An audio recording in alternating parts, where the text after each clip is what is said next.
Hai semuanya, ketemu lagi bareng Mihu di sini. Oh ya, kali ini Mihu akan membawakan alur cerita Donghua yang berjudul Battle Through the Heaven. Mihu mengingatkan sekali lagi ya bahwa konten ini full spoiler. Tanpa lama-lama lagi, yuk langsung aja kita masuk ke isi ceritanya.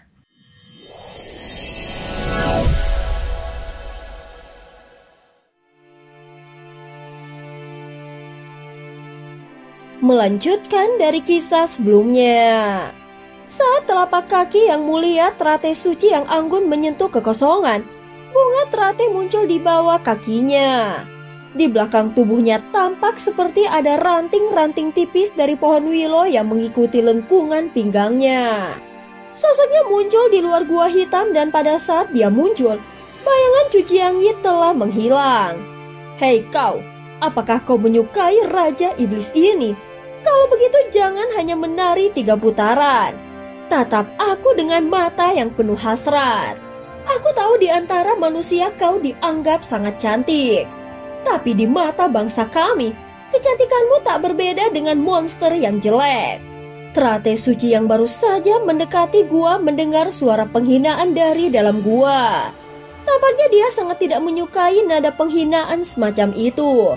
Dengan gerakan ringan, simbol-simbol emas muncul di bawah kakinya dan segera menyebar masuk ke dalam gua. Hanya dalam sekejap terdengar jeritan menyakitkan dari dalam gua. Kau memperlakukan calon suamimu seperti ini. Ini disebut kekerasan dalam rumah tangga. Apakah kau tahu itu? Dengan langkah tarian penuh bunga teratai, teriakan dari dalam gua terus terdengar naik dan turun.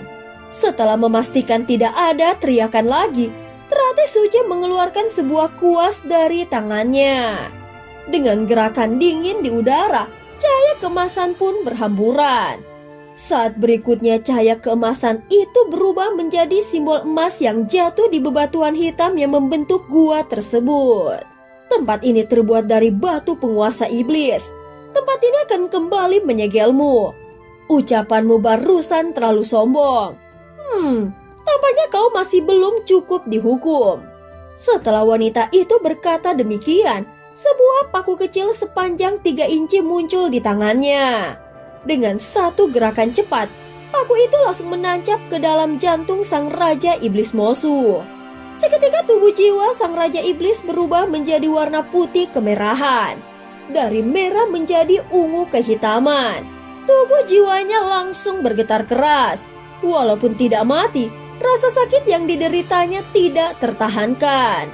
Namun rasa sakit itu masih jauh dari balasan yang layak atas apa yang telah dilakukannya. Cukup dengan kepalsuan ini, kalian membantai ras iblisku. Ras iblis kami berlatih dengan susah payah. Sedangkan kalian para dewa hanya memakan iblis dan menyerap energi kami. Apa salahnya kami? Apa dosa kami? Kalian yang seharusnya dihukum dan aku akan memakan kalian semua. Ras dewa yang sok suci.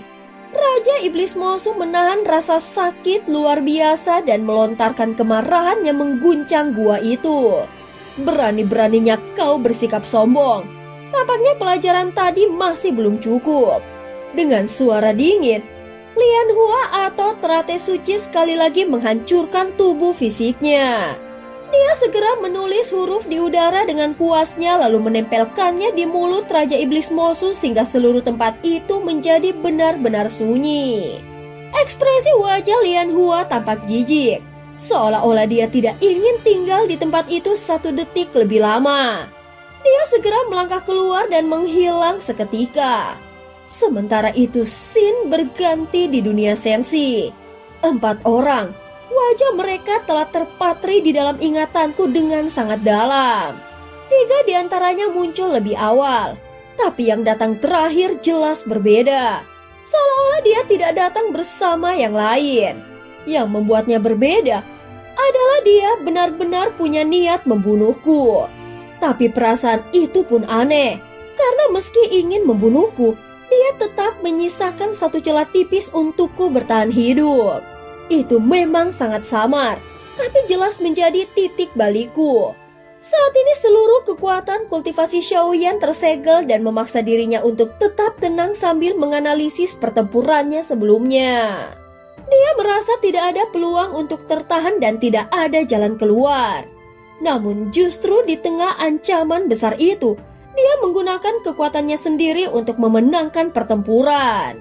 Orang keempat itu seolah menjebakku dalam kondisi tak bisa hidup. Tetapi sebenarnya tidak demikian. Justru dari situlah celah kemenangan bermula. 3 orang pertama benar-benar mengerahkan seluruh kekuatan mereka untuk membunuhku. Pada akhirnya mereka memang berhasil memaksaku ke jurang maut. Namun kemunculan orang keempat adalah kecelakaan. Jelas itu tidak sejalan dengan 3 orang sebelumnya. Yang paling penting, dia meninggalkan satu titik. Dan simbol emas di tangan hitamnya itu adalah petunjuk. Sebenarnya untuk menemukannya tidaklah sulit. Tetapi apa alasannya melakukan semua ini? Apakah karena dia ingin aku sendiri yang datang mencarinya? Xiaoyan menyentuh dagunya perlahan dan sorot matanya menjadi semakin dalam.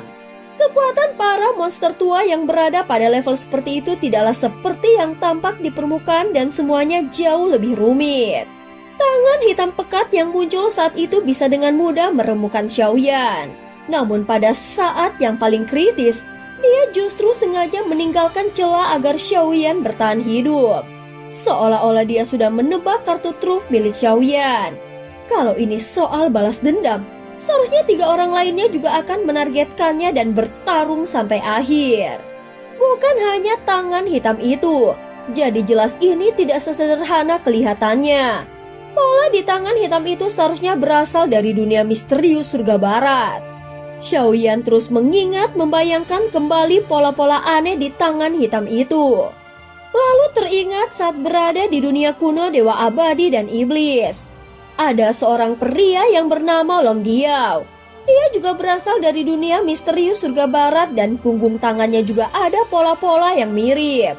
Meski ingatannya sedikit kabur, namun dengan kekuatan Xiaoyan saat ini mengingat beberapa hal tidaklah terlalu sulit. Ada juga pria yang memiliki kekuatan es yang ekstrim. Auranya seperti menyebar dari tombaknya. Walaupun sulit diklasifikasikan secara jelas, namun ciri fisik dan kekuatannya begitu menonjol. Jadi seharusnya tidak sulit untuk dikenali. Yang terakhir adalah seseorang yang terlihat sangat aneh. Secara sekilas saja, dia jelas bukan dari ras manusia. Tubuhnya berlapis sisi dan bunga-bunga aneh tumbuh di tubuhnya. Mungkinkah dia berasal dari dunia gunung dan lautan? Xiaoyan mencatat ciri-ciri mereka satu persatu di dalam ingatannya. Tentu saja dia tidak boleh sampai melupakan siapa musuh yang harus dia balas. Jika mereka berani menyerangnya, berarti mereka sudah mengukir permusuhan dengannya. Rencana pembunuhan yang mereka lancarkan akan dibalas Xiaoyan 100 kali lebih kejam. Mereka semua adalah kultivator tingkat kelima. Adapun Xiaoyan hanya mengandalkan kekuatan dari avatar Yuan Shen-nya. Jika avatar Yuan Shen-nya bisa menembus ke ranah kuno dan bersatu dengan tubuh aslinya, maka kekuatannya akan meningkat secara drastis. Tetapi selama mereka tidak muncul secara bersamaan dan menyerang secara sekaligus, Xiaoyan masih percaya diri bisa mengalahkan mereka satu persatu.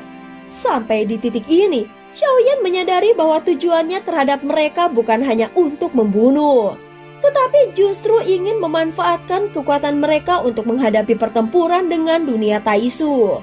Selama ada kekuatan pengendalian yang cukup dan dia bisa mengatur mereka, kenapa tidak mengarahkan mereka untuk bertarung demi dirinya sendiri? Lagi pula mereka awalnya juga bertarung untuk kepentingan orang lain. Setelah beberapa saat, Xiaoyan menghembuskan nafas panjang.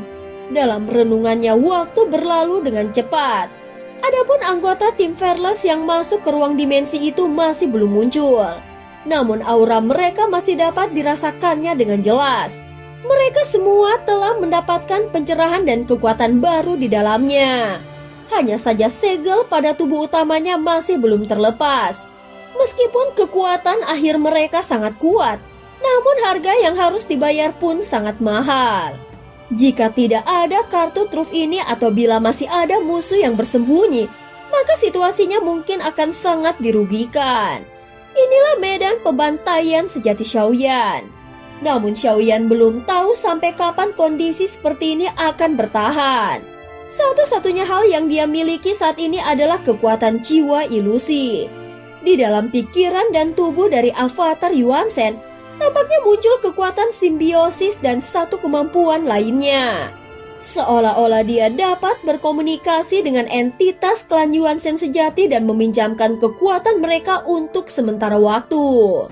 Selama tubuh aslinya belum memecahkan segel, Xiaoyan terus merenung dan menganalisis. Ini adalah proses evaluasi pasca pertarungan. Apa yang dia dapat dan apa yang dia lewatkan. Hanya lewat pertempuran seperti ini, barulah dia memahami apa yang benar-benar dia miliki serta apa kekurangannya. Dan cerita pun berakhir. Terima kasih udah dengerin Mihu dari awal sampai akhir ya. Sampai jumpa.